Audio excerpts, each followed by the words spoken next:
Hello shoal welcome to Eden aquatics. இன்றைக்கி நம்ம வந்து பார்த்திங்கன்னா ஒரு கேர் வீடியோ தான் பார்க்க போகிறோம். ஸோ ஒரு கேர் வீடியோலாம் போட்டு ரொம்ப நாள் ஆயிடுச்சுல. ஆக்சுவலி இது வந்து பார்த்திங்கன்னா நம்ம ஷோவில் ஒருத்தர் ரிக்வஸ்ட்டாக கேட்டிருந்தாரு. ஸோ அதனால் வந்து நான் பிளாக் பேந்தம் டெட்ரா பற்றி ஒரு வீடியோ போடலான்னு வந்திருக்கேன். ஸோ ஷோல் யாராவது இந்த வீடியோக்கு புதுசாக வந்திருக்கீங்கன்னா மறக்காம நம்ம சேனலுக்கு லைக் ஷேர் சப்ஸ்கிரைப் பண்ணிக்கோங்க, ஓகேங்களா? ஸோ வாங்க பிளாக் பேந்தம் டெட்ராவை பற்றி தெரிஞ்சுக்கலாம். இந்த மீன்கள்லாம் வந்து பார்த்தீங்கன்னா native to south America. So south அமெரிக்காவில் வந்து பார்த்தீங்கன்னா பொலிவியா, பிரேசில் அங்கே இருக்க ரிவர்ஸ், பாண்ட் அங்கெல்லாம் வந்து பார்த்தீங்கன்னா இந்த மீனை வந்து பார்க்கலாம். பட் இந்த மீன் வந்து நம்மளுக்கு வைல்டு கார்டெலாம் நம்மளுக்கு சேல் பண்ணல. இது வந்து கேப்டிவ் ப்ரீட் தான் நம்மளுக்கு சேல் பண்ணுறாங்க. ஸோ நீங்கள் வாங்குகிற இந்த மீன்கள் எல்லாமே கேப்டிவ் ப்ரீட்ஸ் தான். ஸோ இந்த மீனை நீங்கள் வளர்க்கணும்னு நினச்சிங்கன்னா ஃபஸ்ட்டு இந்த மீனோட சைஸை நீங்கள் தெரிஞ்சுக்கணும். ஸோ இது வந்து பார்த்தீங்கன்னா 1.5 இன்ச் 2 இன்ச் அந்த சைஸ் வரைக்கும் இந்த மீன் வந்து வளரும். ஸோ வந்து டேங்க்கில் வந்து அவ்வளோதான் வளரும். வயலெல்லாம் வந்து பார்த்திங்கன்னா ஒரு 3 வரைக்கும் போகிறதுக்கான வாய்ப்பு இருக்குது. ஸோ இந்த டெட்ரா வந்து கொஞ்சம் சின்ன சைஸ் தான். ஸோ நீங்கள் மினிமம் டேங்க் சைஸ்ன்னு நான் பார்த்தீங்கன்னா ஒரு 2 ஃபீட் டேங்க் நான் ரெக்கமெண்ட் பண்ணுவேன். ஏன்னா நீங்கள் இந்த மீனை வந்து சிங்கிளாக வைக்க போகிறது கிடையாது. இதை வந்து நீங்கள் வந்து கொஞ்சம் குரூப்பாக வைக்கணும். மினிமம் என்னை கேட்டிங்கன்னா ஒரு 6 ஃபிஷ்ஷுக்கு மேலே வைங்கன்னு தான் நான் சொல்லுவேன். ஸோ 6 ஃபிஷ்ஷுக்கு மேலே வைக்கிறீங்கன்னா அதுக்கு வந்து மெயிலு ஃபீமேலு ஒரு 3 மெயிலு 3 ஃபீமேல்னு வச்சிடாதீங்க.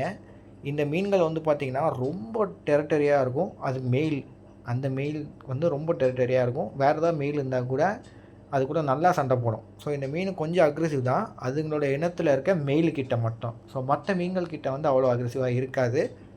அண்டு இந்த மீன்கள் வந்து கொஞ்சம் பெரிய ஃபின் இருக்கக்கூடிய மீன், ஏஞ்சல் ஃபிஷ் இந்த மாதிரி மீன்கள் கூட விடாமல் இருக்கிறது நல்லது. சம்டைம்ஸ் ஃபின் நிப்பிங் பண்ணும், அதான்.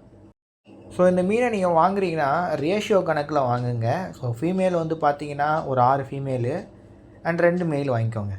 மெயிலோட கவுண்ட்டு கம்மியாகவே வச்சுக்கோங்க, அதான் நல்லது. ஸோ மெயிலோட கவுண்ட் அதிகமாக வைக்காதீங்க. டேங்க்கில் எப்போவுமே ஃபைட் வரும்.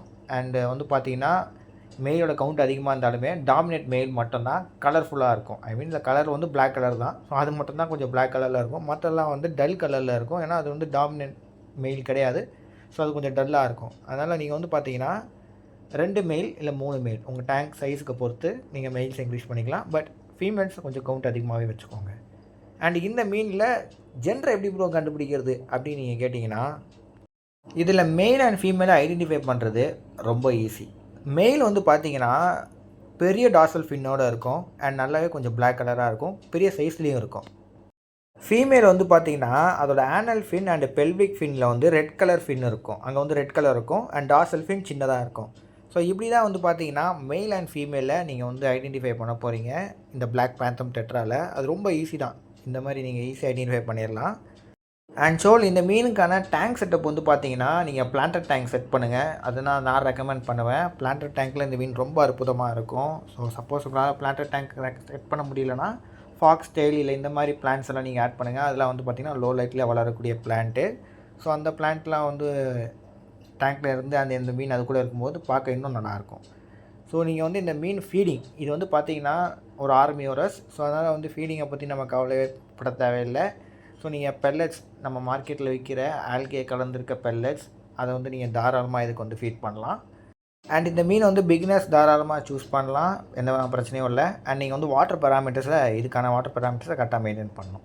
ஸோ வாட்டர் பேராமீட்டர்ஸில் வந்து பார்த்தீங்கன்னா பிஹெச் லெவல் வந்து பார்த்தீங்கன்னா 6.5லேருந்து 7.5க்குள்ளே மெயின்டைன் பண்ணுங்கள். அண்டு வாட்டரோட டெம்பரேச்சர் 22 செல்சியஸில் இருந்து 28 செல்சியஸ்க்குள்ளே மெயின்டைன் பண்ணுங்கள். அண்ட் டிடிஎஸ் லெவல் 50லேருந்து 150 ppmக்குள்ளே மெயின்டைன் பண்ணுங்கள். அண்டு வந்து பிஹெச் எப்போவுமே வந்து ஒரு 6.5 அந்த மாதிரி ரேஞ்சு வச்சுருந்திங்கன்னா ரொம்ப நல்லாயிருக்கும். ஏன்னா இந்த மீனுக்கு வந்து அசிட்டிக் வாட்டர்னால் ரொம்ப பிடிக்கும், அதுக்கு தான். ஸோ நீங்கள் பிளாக் வாட்டர் செட்டப்லாம் டேங்க் பண்ணுறீங்கன்னா இந்த மீனுக்கு இன்னும் ரொம்ப பிடிக்கும். ஏன்னா அதோட நேச்சுரல் ஹேபிட்டாட்டே வந்து பார்த்திங்கன்னா செம்மையான ஒரு பிளாக் வாட்டர் தான். ஸோ அமேசான்னாலே அங்கே வந்து பிளாக் வாட்டர் தான் ஃபேமஸு. ஸோ அது மாதிரி பண்ணிங்கன்னா நல்லாயிருக்கும். So shoal see you next video. Bye bye shoal. Like share subscribe.